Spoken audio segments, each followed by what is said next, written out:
Even though the prospects of replacing fiat money are tenuous at best, cryptocurrencies are of growing interest to policymakers, many of whom prefer the term crypto assets expressly because they aren't true currencies. And I'll adopt that convention for the rest of my remarks.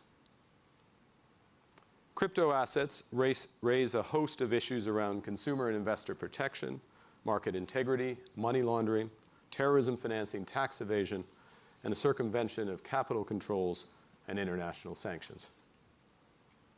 The bank's Financial Policy Committee is currently considering the risks posed to UK financial stability, and internationally, the Financial Stability Board will report to the G20 in Argentina later this month on the same topic globally. At present, in my view, crypto assets do not pose material risks to financial stability. In part, this is because they're small relative to the financial system. Even at their recent peak, their combined global market capitalization was less than 1% of global GDP.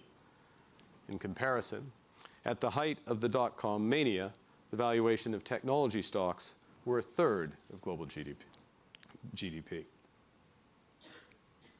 Now, authorities are rightly concerned that given their inefficiency and anonymity, one of the main reasons for the use of crypto assets is to shield illicit activities. This cannot be condoned. Anarchy may reign on the dark web, but in the UK, it's just a song that your parents used to listen to. Moreover, parents like me, once trying to be cool.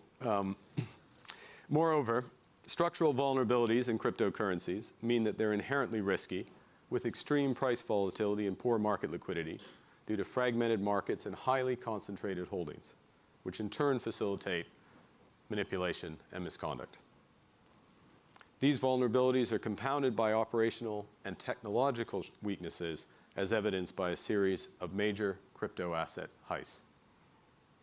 In addition, there's unease that the combination of these vulnerabilities and widening retail participation could damage the reputations of those financial institutions connected to crypto asset markets, and in extreme circumstances, even undermine confidence in the financial system itself.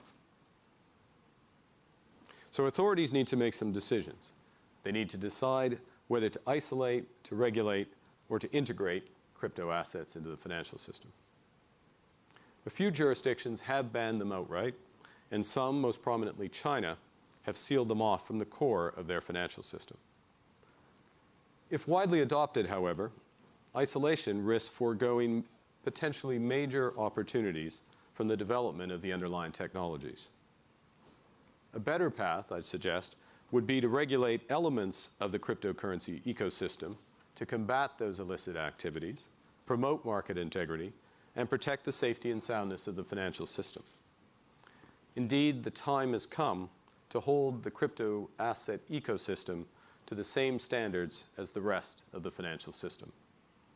Being part of the financial system brings enormous privileges, but also great responsibilities.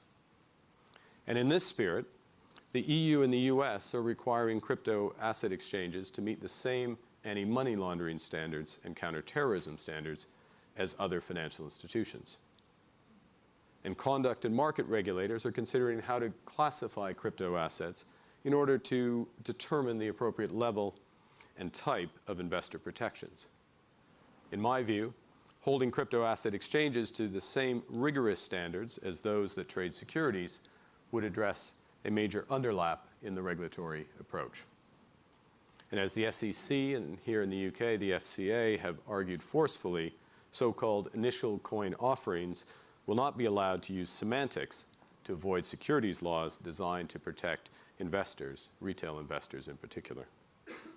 Finally, prudential regulators like the bank's PRC are in the process of clarifying how the existing regulatory requirements for banks, including capital, apply to any future crypto asset exposures. So, I trust you may have got a bit of the drift by now, gathered by now, that for many reasons, in my view, the crypto assets in your digital wallets are unlikely to be the future of money. But that isn't meant to dismiss them.